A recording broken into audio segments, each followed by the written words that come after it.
Hello, magandang araw sa inyo mga kapatid. Kamusta po kayong lahat dito? Sana ang lahat ay nasa mabuting kalagayan. Pakilakasan na lang po ng video ng reading na ito dahil hindi ko po gamit ang aking microphone. And kamusta kayong lahat dito? Alamin natin itong may matatanggap ka, no? Something about na may matatanggap ng ating mga kapatid. Alright, Spirit Guardian Angels. Tungkol saan? Okay. Tungkol saan itong reading na ito? You know what? Tungkol saan itong matatanggap ng ating mga collective so soon. Malapit muna itong matatanggap mga kapatid. Okay. Oh my God. It's a huge amount of money. Pera. Opportunity. It doesn't have to be money opportunity, no? Samut-saring opportunity. Relationship. New home. Ideas, work, travel. Yeah. Ano pa?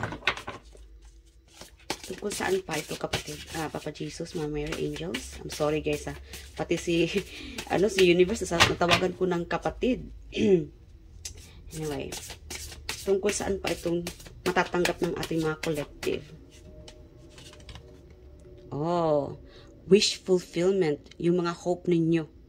Kung feeling mo hopeless ka, then you need to believe in yourself. Yes, may chance pa. I'm hearing may chance pa. Whatever it is, mga kapatid, may chance pa. Yes, a gift. May magbibigay ng opportunity sa inyo. It could be a news, balita. It could be from a person na iniwan ka. I don't know, minamanifest mo siguro ito or hinihiling mo siguro ito kay universe na sana ay mabuo, magkabalikan, magkaayos. It's an opportunity.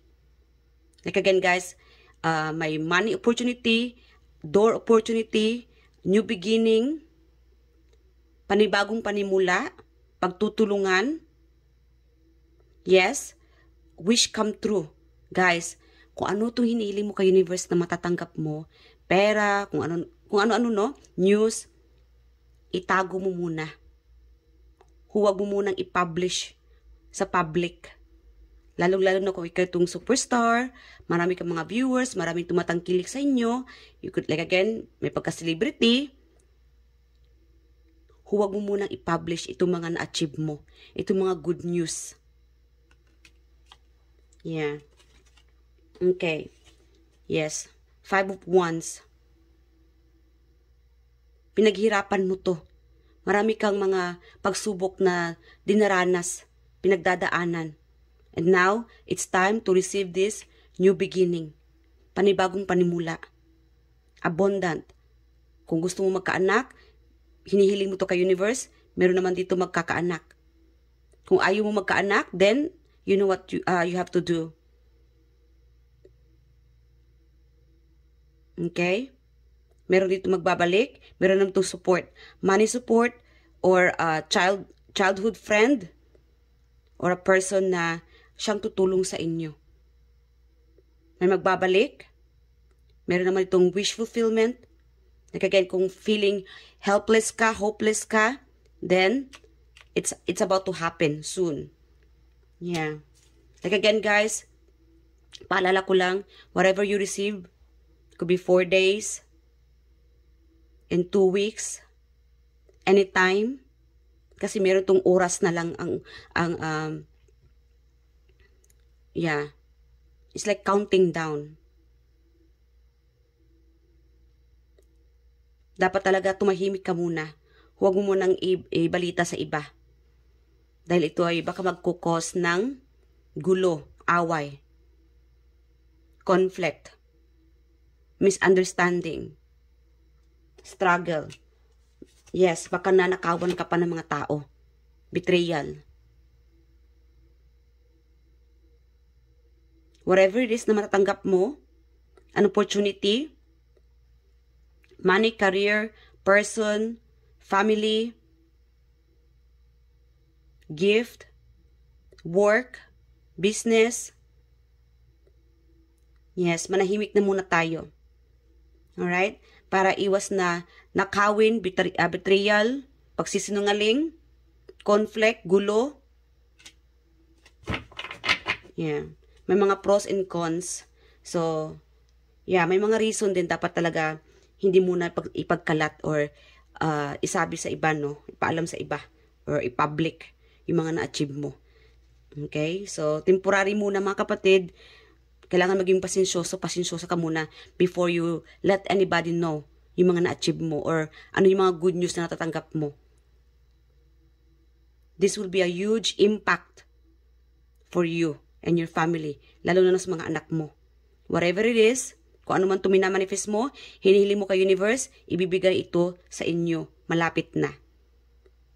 Guys, hindi ko to ini-edit. No? Itong baraha, yes, lumalabas talaga siya as an opportunity.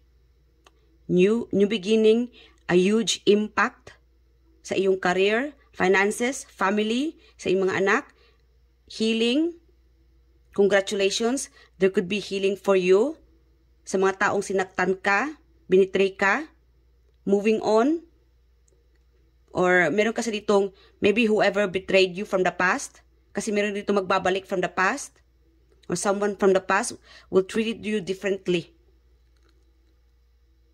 Iba ang maging trato ng taong ito sa inyo. Maging mabuti, maging mapagbigay, caring, expressive.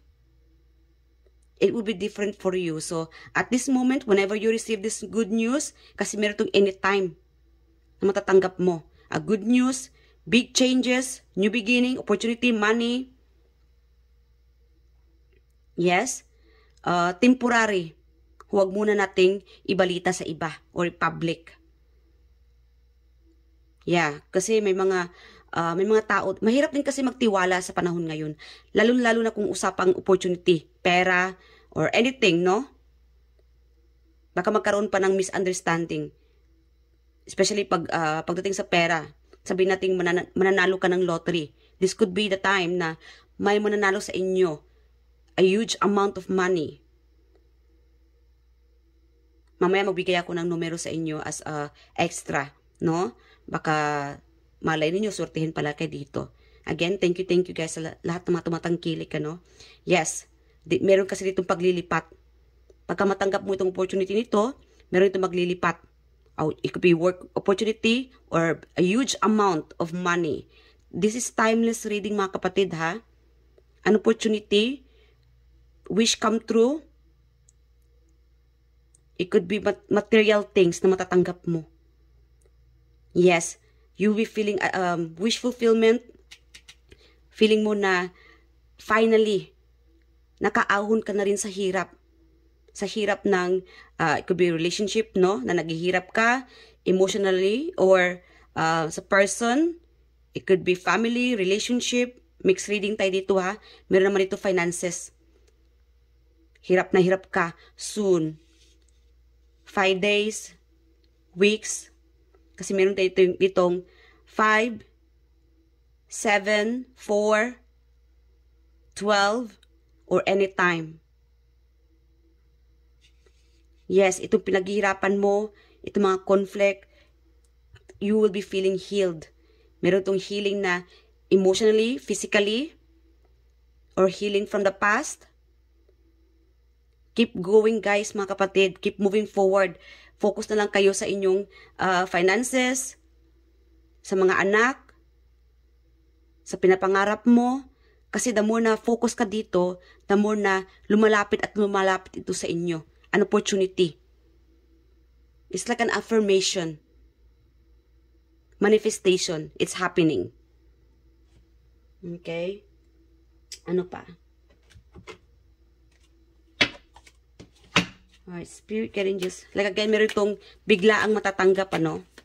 What else? Ano tong biglaang matatanggap ng ating mga collective? What else pa? Biglaang matatanggap ng ating mga collective. Okay, King of Pentacles again, money, opportunity, knowledge, a person. If you are manifesting a person na, this could be you, guys, mga kapatid. Like again, karamihan dito is money, opportunity. Knowledge. This could be like, sabihin natin, nagtatrabaho ka sa, as an OFW, ano? You'll be feeling balanced, financially stable. wish come true. Ano bang pinapangarap mo na maging? It could be specific person na pinapangarap mo, and this person is coming. This affirmation, manifestation, darating ang taong ito. Magugulat ka na lang. Masyashakira ka dito, kapatid, sa taong darating. The person na magbibigay ng kasiyahan sa iyo, mag-fulfill sa iyo, a person na feeling mo na napaka-caring sa inyo. Like again, money, person, opportunity, samut-saring opportunity. Iba't iba. Whatever you guys wish for, it's happening. And congratulations. Believe in yourself. Huwag tayong nega. Whatever you receive this, a new person, sabihin natin when it comes to relationship, kung may na-manifest mo magkaroon ng foreigner na mapera, or it doesn't have to be na mapera, but at least hinihiling mo na tatratuhin kang tao, tatratuhin kang espesyal, yung tunay na pagmamahal, na pag-ibig. It doesn't have to be foreigner. This could be very specific na hinihiling mo kay universe, and soon, darating at darating itong taong ito. Kasi itong minamanifest mo, it comes from your heart. Seryoso ka. Yeah, you just want the best for you. Gusto mo lang kasi na makakaramdam ka ng tunay na pag-ibig. And whatever you manifesting about this person or a pure love, darating po ito, kapatid. Wish fulfillment.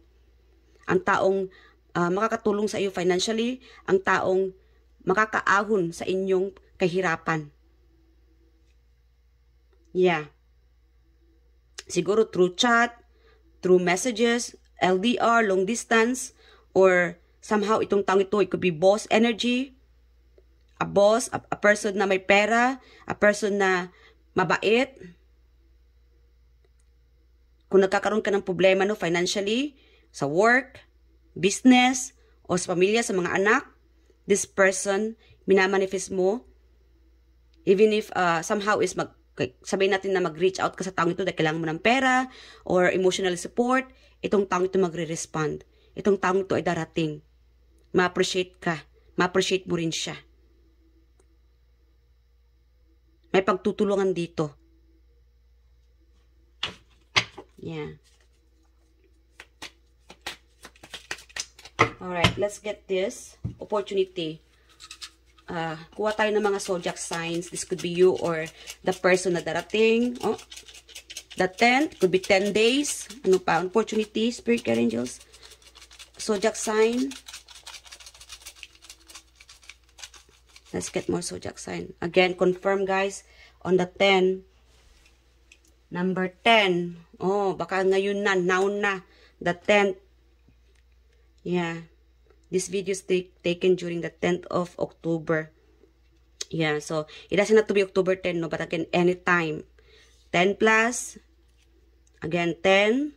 It could be, like, again, October. Confirm, anytime this month, mga kapatid, October, darating ito. New beginning, healing, opportunity, a person, emotional support, someone is going to give you a gift, or maybe someone is going to proposal of work, business, or relationship proposal. Capricorn, it could be marriage, no? Yeah.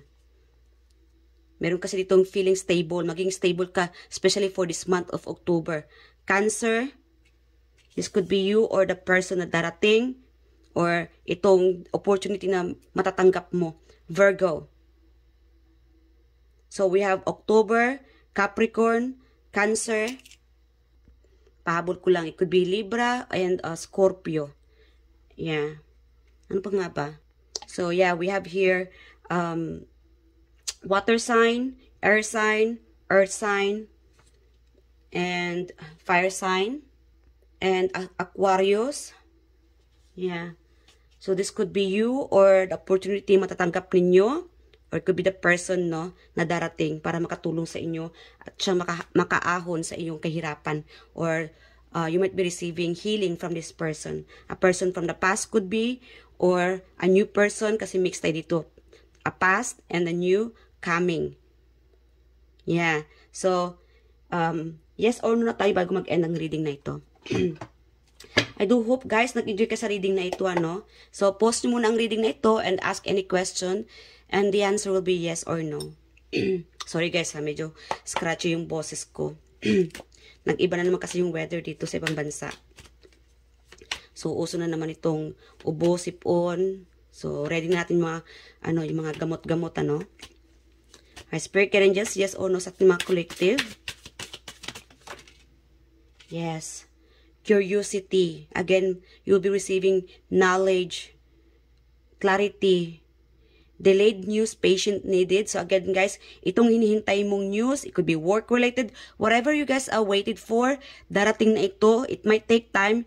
Like again guys, kailangan mo lang maging pasensyoso, pasensyosa. And patience needed, ideas, inspiration, planning, vigilance. Like again guys, kailangan maging vigilante kayo, ano, whatever coming, whatever you receive, kung ano man yung natatanggap ninyo, anytime soon, tahimik na muna tayo. Huwag muna nating isiwalat or ibalita sa iba. Baka ito magkakaroon ng conflict o mag-attract kayo ng mga negative people or mga betrayal, magnanakaw, no? Kasi lalong-lalo kung malaking pera ang matatanggap mo, especially kung lottery, no? Malaking pera ang matatanggap, then guys, kailangan talaga, shush muna. Manahimik na muna. Alright? So, be vigilant. Think before you speak. Like again, think before you speak. Don't get drawn into argument. Mental agility. Maging pasensyoso. Makinig na muna. Whatever you receive, makinig na muna. Huwag agad-agad mag-react. Huwag agad magalit para iwas a conflict, ano? So, congratulations mga kapatid for those who receive soon. Days, time, anytime soon, you'll be receiving this. Wish fulfillment. A new person. Okay? Opportunity. A person is thinking about you, tulungan ka, bibigyan ka ng regalo, especially kung ikaw ito mag-celebrate or birthday, no? It could be celebration of birthday, any celebration. This person's coming, magbibigay ng regalo or napapaisip sa iyo how to treated you good or how to be romantic towards you. This could be romantic reading yung iba dito sa inyo, ano. Like a new person and a person na magbibigay tulong sa inyo. Or an opportunity, money, abundant, healing, physical healing, emotional healing. Yes, moving forward. When you guys receive this, makakatanggap ka ng pag-uusad ng iyong buhay. Alright? So, congratulations mga kapatid. Mag-ingat po kayo palagi and I love you guys and thank you. Bye!